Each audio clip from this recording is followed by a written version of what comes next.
Hello, and welcome to Anaphylaxis UK's Let's Talk About Allergies podcast, where we provide expert answers to common questions about allergies and anaphylaxis. Our goal is to offer valuable insights on how we can all work together to make life easier and safer for those living with allergies. Welcome back to Let's Talk About Allergies, where today we're discussing a topic that's all too familiar for people living with food allergies: misinformation and myths. Christmas is a time for festive meals and gatherings, but for people with food allergies, it can also mean dodging well-meaning but often misinformed comments from friends and family. So today, we're joined by Dr Helen Evan-Howells, a GP with an extended role in Allergy and trustee of Anaphylaxis UK, to bust some of the most common myths about food allergies that you might hear at Christmas.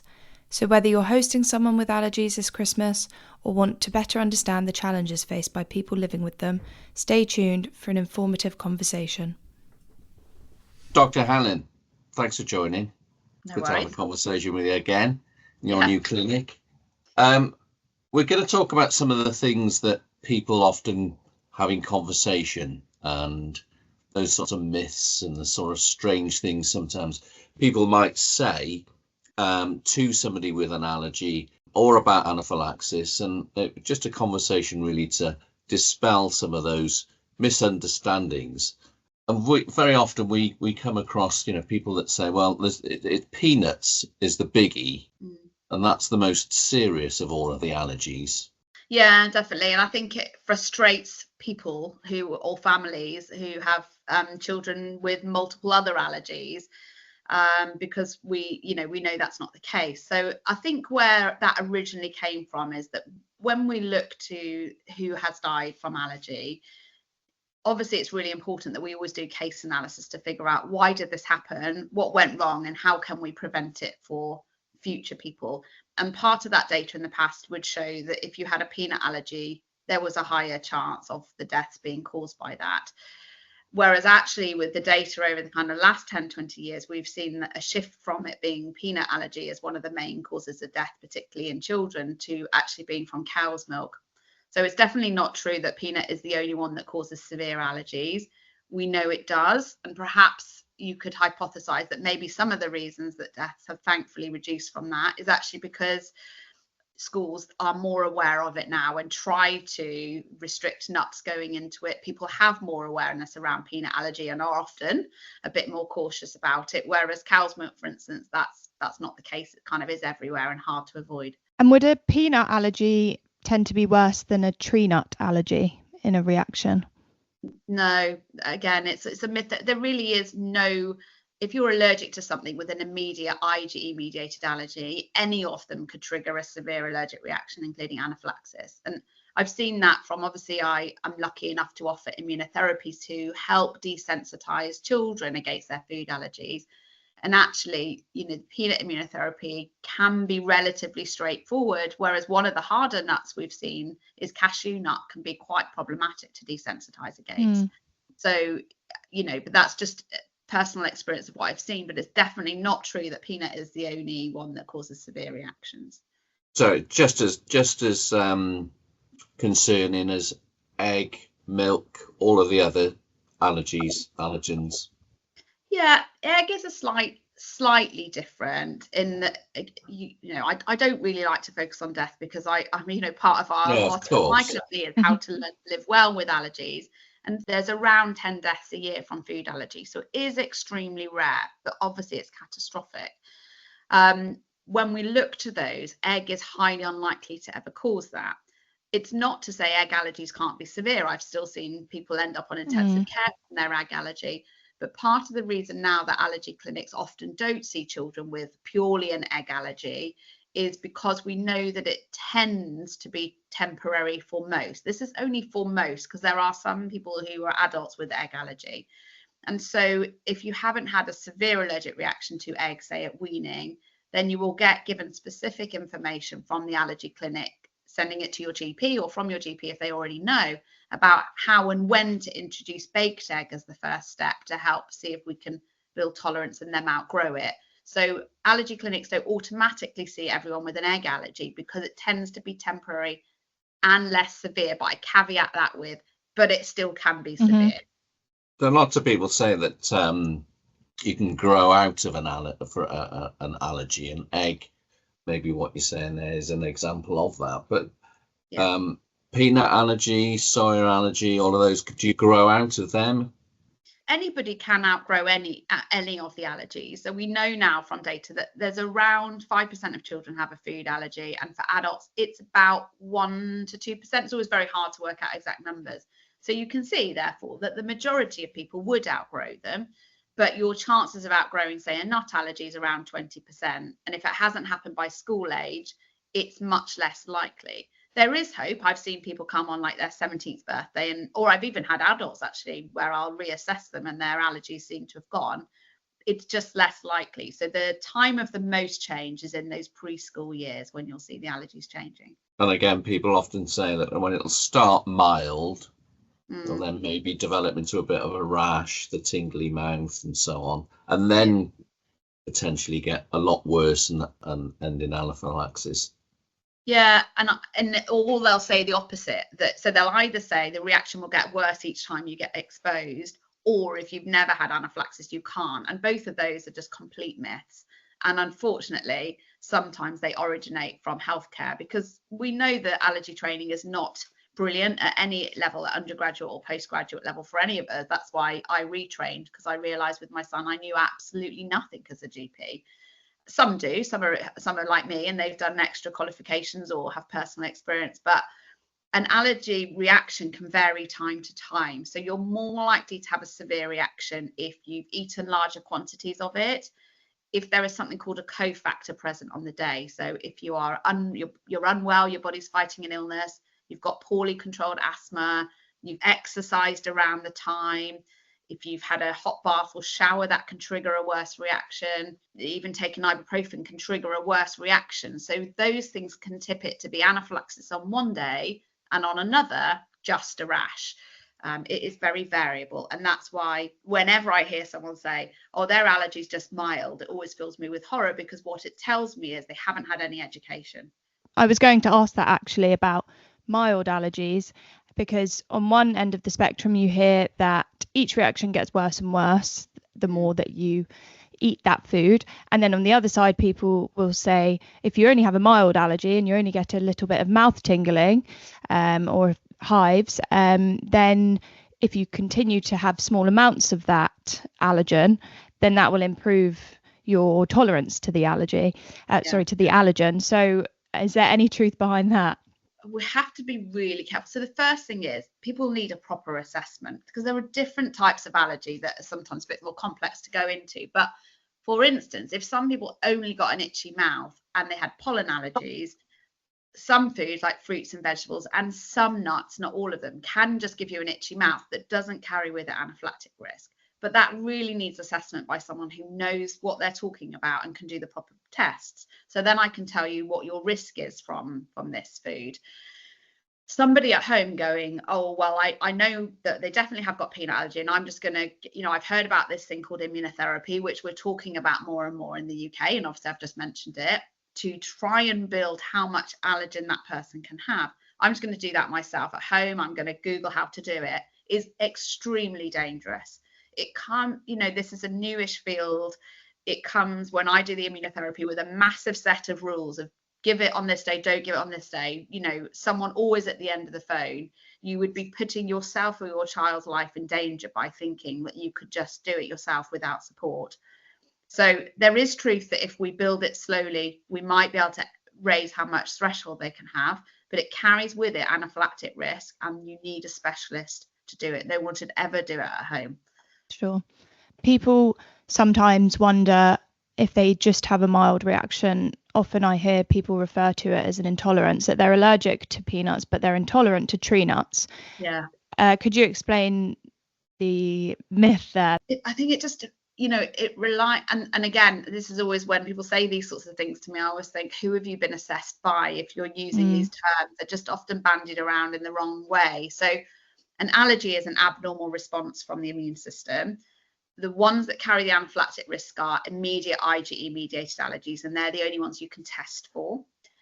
we've seen many infants and young children with non-IgE mediated allergy tests, and some people might describe them as milder because they give you non-life-threatening symptoms, reflux, diarrhea. They tend to be miserable babies, eczema. They're not mild to the individual or to their family because they're, you know, really traumatizing and affect their quality of life. They don't generally carry a life-threatening risk, but they can have severer forms where it affects their growth. So obviously that's not great for them. And then there are other forms of allergy that present slightly differently that can be life-threatening. And intolerance is a reproducible adverse reaction. So it happens every time you eat the food that doesn't involve the immune system. And then you're tending to talk about other foods like lactose, for instance, which is a sugar present in milk. And it would usually just give them gut symptoms as on a whole. So when we're looking at children, it's not likely we're talking about intolerances for them. We're probably talking about allergies or some other condition. There are exceptions, but people being intolerant to, say, tree nuts, well, that would be a bit weird to me. I'm not sure what would be meant by that. So it depends on what the foods are that people are talking about. Sure. And having a proper assessment. And I was slightly perturbed. I think most of us as sort of allergy specialists were by Paul Turner's data that was published. So Paul is a, you know, an expert dietitian. He's definitely not an expert allergist. And he looked at data in primary care over the last 20 years to look at people who'd been coded with possible allergy, probable allergy, or probable with an adrenaline auto-injector. And what was most shocking to me is that 95% of children never see a specialist, and 90% of adults never see a specialist. I think that's the data roughly right, which is saying that the vast majority of people will never have expert care. And this isn't me dismissing the quality of care you get from GPs, because I am one, but we know, I'm thinking we're all honest amongst ourselves, most GPs do not get high enough level of training in allergy, and yet we're expecting them to manage these conditions, give people good, safe advice. However, allergy services would be utterly swamped if we sent them 95% of patients. But there is a huge proportion of people out there wandering around thinking they're allergic when they're not, or not really sure, or having these myths that, oh, it's only been a few hives, I'm never going to have anaphylaxis. And those are the people that we see die because nobody's given them the proper advice about always carry adrenaline auto-injectors, or they may not have even prescribed them. You know, what cautions do you need to take when you're eating out? It's a real worry. It's so unfair that in the UK we have so few allergy clinics. That brings us nicely on to home testing, and we've got a podcast just on that. But we have. You know, let's say I think I'm allergic to something, and I pop down to the shop, I buy a home test kit. It comes back with a positive there. I then know, don't I? I'm 100% sure from those tests. Yeah. Why is that not right? Because allergy tests just aren't, well, there's so many issues with it. And we've talked about it in more depth. More and more these days, there are some tests you can buy that they are better and do check the IgE level to what you're looking at. But there's a huge spectrum. There are some that I've seen on the market that are utterly inaccurate. So they'll claim that they're checking the IgE level, and they never match up to anything I find in clinic with my skin prick test or formal lab results. And what that just does is create unnecessary anxiety for that person. And I've seen it cause massive worry because now they're told 20 foods cause allergy. Or they start taking foods out, which can potentially create allergy, or they're missing what they're actually allergic to. So there's so many issues. The other thing is that just because a blood test was negative, say, doesn't necessarily mean you're not allergic. So I use a kit, which is a home kit that people can use, that I know has got a good lab that I'm sending off to. And I had somebody recently, it tested negative, but he gave such a good history of peanut allergy. I said, no, I'm not happy. Let's do a skin prick test as well. And it was huge. He's definitely still got peanut allergy. So, testing is only really ever as accurate as the assessment that goes with it. Sure. So you need to have an accurate diagnosis from a specialist who can read your medical reports and your medical history. It's the history that goes with it. What happened? Does it happen every time? What's the timing around this? The test really confirms what I'm already suspicious of, because even if the tests are negative and I'm suspicious, I'm not going to let you eat it until I've done a supervised food challenge and given it you and checked safely. Can you? or even if it's positive, but I know you're eating this every day without allergic symptoms, I'm not going to take it out of your diet. So it has to go with somebody, which is why the NICE guidelines, so the National Institute for Clinical Excellence, say GPs shouldn't do allergy tests unless they have the experience to analyse them. And I would agree with that. They can do them, but only should do them if they know what they're talking about. Let's talk about nuts, and an area that confuses many people. So if you're allergic to, you've got a nut allergy, does it mean that you can eat chestnuts or pine nuts? Yes. Coconuts. Anything with nuts in the name. Yeah, it's such a confusing term. If we think about it, we've got coconut, nutmeg, pine nut, chestnut, pistachio nut, cashew nut, peanut. They're not all the same. So peanut is a legume. It's not actually a nut.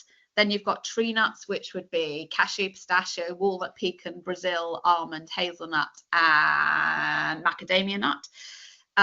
Pine nut is a seed. Chestnut is a seed. Coconut is a drupe. So they're not the same thing. And we saw this a lot when what was that awful brand of drink that people wanted to drink for children? How can I not remember it? I know. Prime, yeah. Contained coconut milk. And suddenly we had a whole school of adults saying, oh, my child's got a nut allergy, but they're desperate to have Prime because it was the in thing. Sure. Can they have coconut? And it made me realize how many people were unnecessarily avoiding coconut, because just because you've got a peanut allergy or a tree nut allergy, for most people they would be fine with coconut, pine nuts. Definitely chestnut allergies would be quite unusual. And the other thing that people ask us about is macadamia. That's not macadamia, shea nut butter, that's fine. Nutmeg, that's not likely to cause issues either. So there's around 20% of people that would be allergic to peanut and tree nuts. But even more these days, we're seeing it's isolated tree nuts. So it might be peanut, cashew, pistachio, and say hazelnut, but not necessarily all of them. And actually, with the advent of immunotherapy, we are now really trying to work out which ones are you allergic to and which ones can you have in the diet. But it is a myth that you can't have any. You just need to have access. That was one of the myths I was going to ask you about, is that people often say, nut allergies include all nuts. And I get a lot of people on the helpline who they tend to be older adults who say, I'm allergic to all nuts. So I'm just wondering there, because you said that you're trying to figure out, which nuts it is, because it would be unusual to be allergic to every single nut and and peanut. So what could some advice be there for these people who have been told in 30 years ago, 20 years ago, that they're allergic to all nuts? Yeah, so they could be. There are people who are all of them. Where it came from is there is a study showing that notoriously we're very poor at picking out nuts. So if you showed us cashew nuts, many of us won't know that's cashew nut versus hazelnut. So we felt in years gone by, if someone's allergic to nuts, it's just safer to say avoid all nuts to avoid the risk of contamination, which means that for most adults, they're probably wandering around not really knowing which ones they're allergic to. And I assess quite a lot of them and have said, oh no, it's just peanut. You can have these tree nuts. Now the fear for them is very hard. They don't want to, but they might then be able to introduce it to their child. So whilst I've said GPs should only analyse if they are capable, you could speak to your GP and say, look, especially if you know your history. I know when I was little, I reacted to X and I was told to avoid all. Either does your allergy record show that you've had testing for all of them, or could your GP send off a blood test to have a look at peanut and tree nuts? And if they're negative and you're clear that you never ever have had a problem with them, maybe at least you know that you're going to be all right handling them and probably all right eating them. In an ideal setting, I'd say go and see an allergist and have but we just know that you're going to probably be looking at like a 1 to 2 year wait, worse in some parts of the country. So have a chat with your GP, look at your old records if you've got any, and if you really don't know, would they consider doing some testing for you? It can be very confusing, particularly with saying that a peanut is a legume. People just don't get it, and I completely understand why. But there's loads of information on our website, and we've got a section there on nuts and peanuts, so it will detail out what is and what is not. And seeds. And seeds, yeah, and droops was And a foods new with nuts word in the for name. me. Yeah, it can be very confusing, particularly as we're recording now just before Christmas, and you've very often got that bowl of peanuts out. You very often got the walnuts and the all the other the ingredients that include nuts. Well, I think it's the only time of year where, not the only time, but it's when some people have an isolated Brazil nut allergy, and it is probably the time of year where you need to worry, because it seems that only at Christmas really that we eat Brazil nuts, but at the time of the year you don't. So generally when it comes to nut allergies, that's the one that is easier to avoid. Obviously all of these things have challenges, but at Christmas suddenly your Brazil nuts are out. So it's a really tricky time of year for anyone with any food allergies, to be honest, because the whole season is focused on food, and that makes it really difficult for people to socialize and go out if people around them don't understand and support what they're going through. And I think we have fact sheets on how to support, eating out, and We do indeed. Going on holiday.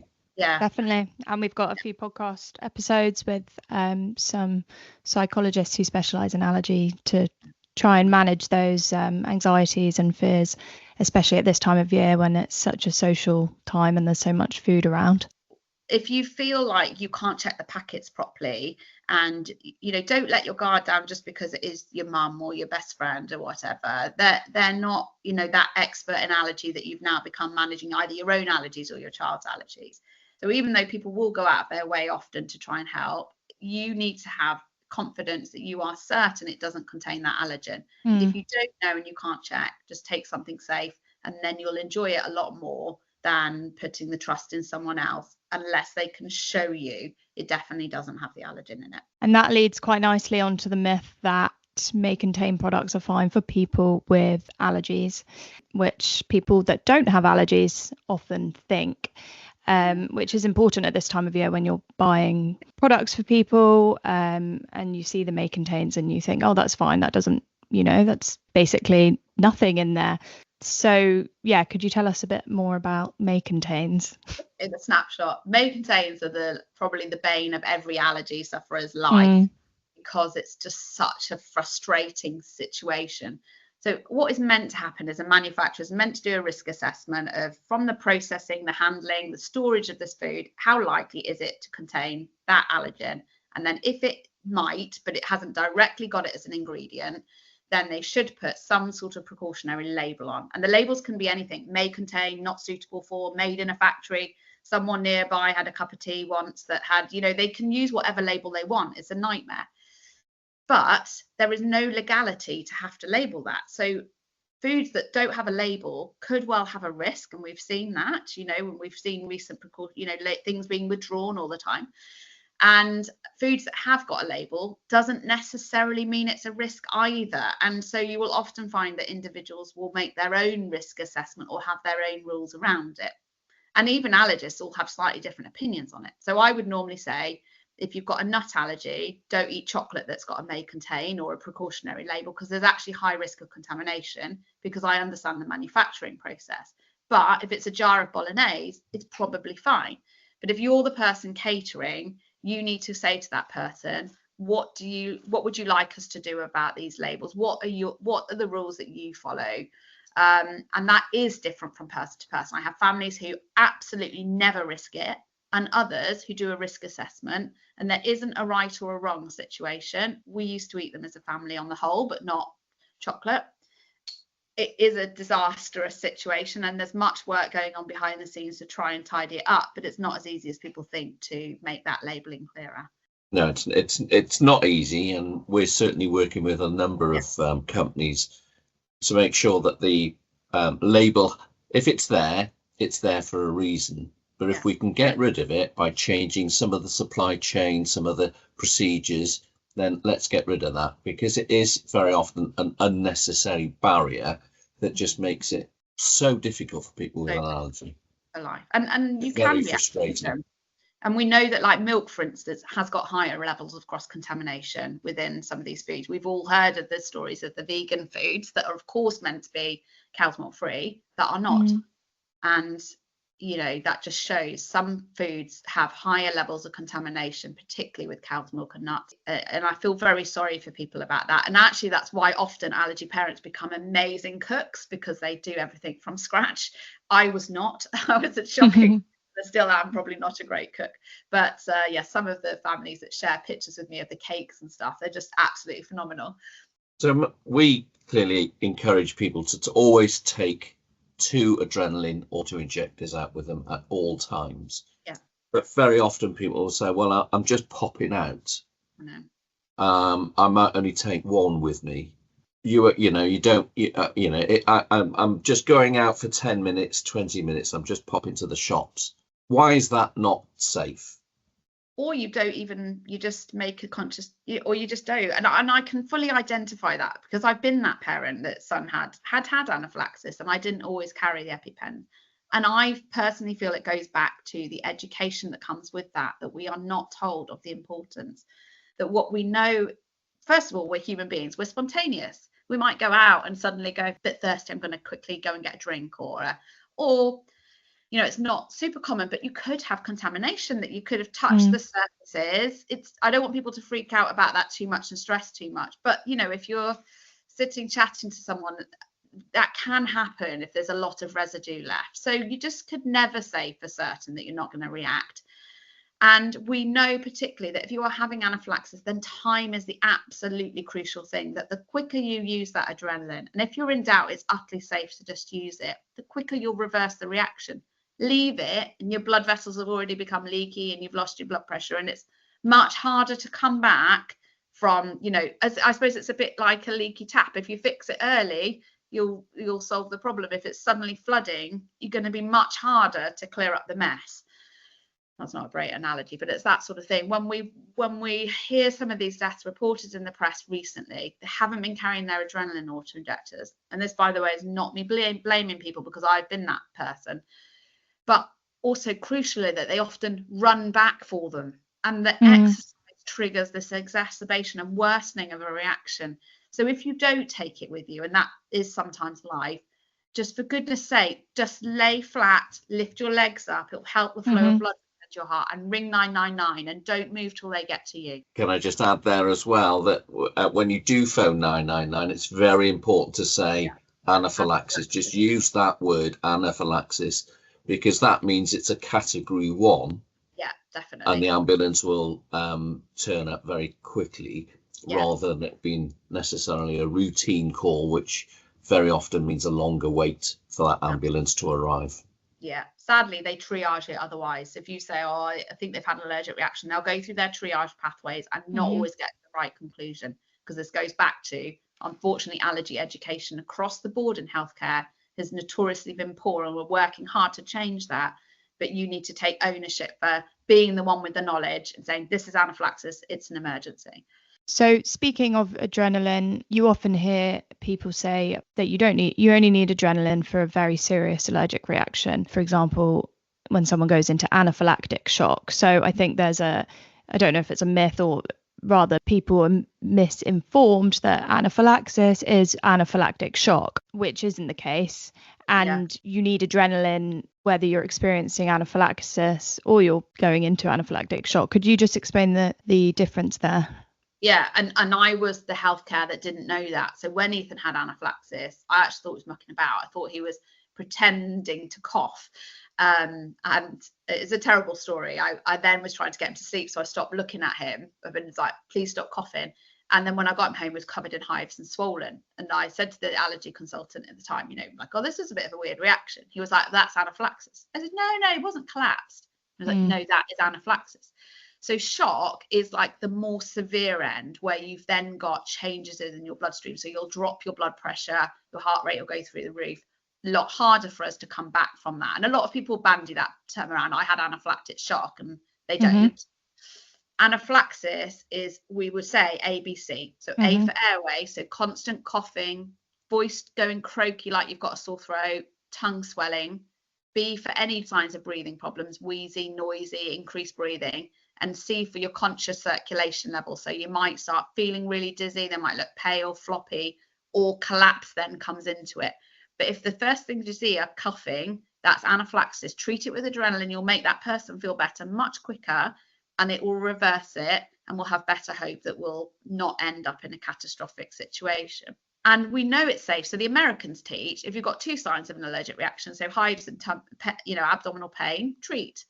Now their outcomes are no different. So I do think that's probably excessive, bearing in mind still an injection that if for my son, he would have had an injection every 2 minutes because milk was very hard to avoid 15 years ago with labelling.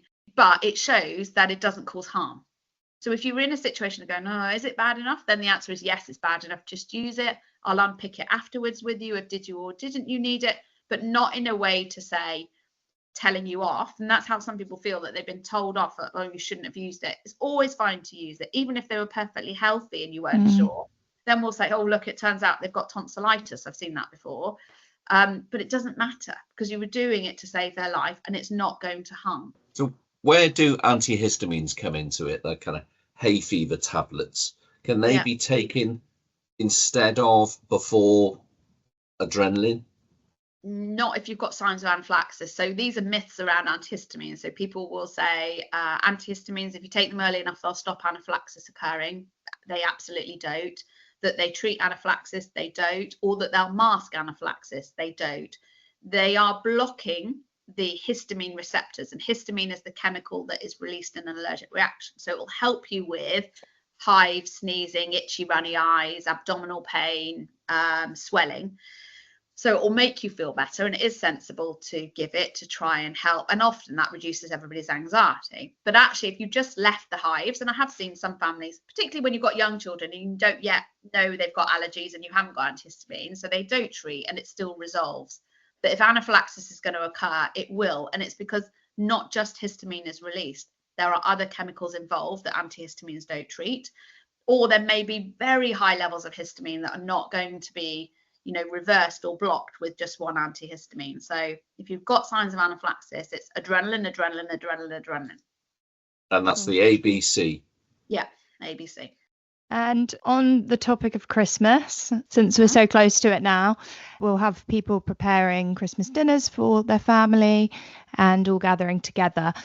You often hear that cooking food eliminates allergens, which is something we need to be careful about, because if someone thinks that and they've someone with an allergy coming for dinner, that might not be the case. So when is it that cooking food eliminates allergens, and when doesn't it? And I think it's because it's just all these parts of truth. I mean, that's where a myth comes from, isn't it? There's parts of truth in things, and that's why we just make our own assumptions. So for some foods, like particularly around milk and egg, when you cook them, you bake them, it unfolds the chain and they become less reactive for some. So you'd have to check. And actually, it can be the time where people with milk allergies particularly can fall up, because it depends on how you've baked it, how long you've baked it, as how reactive that allergen now is. So sometimes some of the deaths, and particularly seen it in America, have been around baked milk, because it's perhaps not as baked as people have necessarily thought. So if you're cooking for someone, I would steer clear, just don't use it.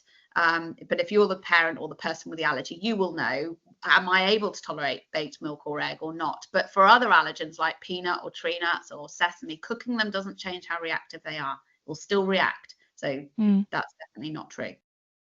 So again, staying on that Christmas theme, we've got lots of articles and support information on the website. We've recently written something about how kitchens need to be prepared, and cleaning, and even cleaning the house when a guest is coming around that might have an allergy, and the fears that some people have of inviting somebody around because they don't want obviously anything to happen. But we've got tons of stuff on the website that are also worth looking at. I always, people who have allergies or their parents, they really want to be included. Ask them, what would I need to do to make you feel safe in my environment? And follow that. If it's, could you just put the nuts away or the milk away? Would you mind if we bought oat milk with it? That we will, as allergy parents, I've been there. I don't expect everyone to alter everything. It's always amazing if people did go above and beyond and cook when they used to cook for my son. But otherwise, I'd bring the stuff with me.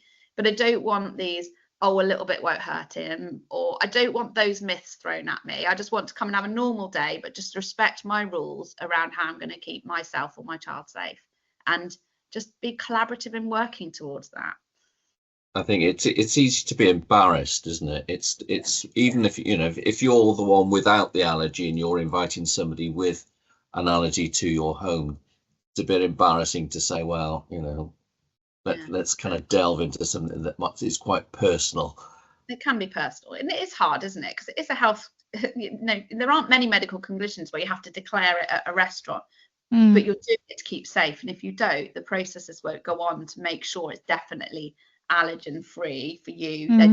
You're making assumptions that might not be right because you can't see what's going on in the kitchen. So unfortunately, we do have to declare it to keep you safe. Don't be embarrassed about it. It is just another health condition. Just like I've had cancer, I'm not embarrassed. It's like not my fault. It just is what it is. But sometimes you have to involve other people to keep you safe. That's okay. Yeah, I thought about that the other day because obviously now it's a lot more common to get restaurants where you can have vegetarian food, vegan food, pescatarian food. And I thought a lot of the time, including myself, we don't have a problem going into a restaurant and telling them that we are vegan or vegetarian, but that is a choice. It's not a health condition. So people with allergies should absolutely just go in and tell them, as people who make that choice do. It's actually something you can't avoid. So it's very important that they feel they can go and do that. And it's a routine question now. So it's important to share, or the processes won't go on and you won't necessarily be as safe as you think you are. You might think you've ordered a salad and it's safe, and you don't know what's gone on in the kitchen. So, yeah. But equally, for somebody listening that hasn't got the allergy, that is inviting somebody around to a meal or going out for a meal, is to ask, how can I make this more welcoming for you? How can I make this more pleasant for you? Yeah, just like I actually had a friend years ago, and I cooked lasagna for her. She was my boss at the time. She came round and she had the dinner, so I thought. And later on, I found out she was vegetarian, and I said, I eat lasagna. She said, yeah, I only ate the topping. I was like, why didn't you tell me? And it would be the same. I can't keep you safe in my setting if you don't tell me. And most people are good human beings and want to help and understand. And if they don't, you don't want to be there anyway. So choose your friends wisely. You can't choose your family, but you can you can control and say, I'm really sorry, come to me, Great. I know you've got to get away, Helen, because you've got an appointment. Yeah. So thank you so much for joining us. This has been great to bust some of those myths. And thanks for your time. And we'll have you on soon again, I hope. Yeah. Anytime. And if people are struggling, we have got a free Facebook group, along with obviously all the wonderful Anaphylaxis UK support. So it's Allergy Support Group with Dr Helen Allergy. I do a live once a month to try and help combat some of these. They're often myths that come up, and give some support. As always, Alan, thank you very much indeed. And of course, a very Merry Christmas. Yeah, Happy Christmas, everyone. We hope you enjoyed tuning in to today's podcast on this very important topic. To make sure you don't miss any episodes, you can subscribe to our podcast on your favourite podcast app, including Spotify and Apple Music. Finally, be sure to follow us on social media at Anaphylaxis UK to join in the conversation. And let us know if there are any questions you would like us to answer next time.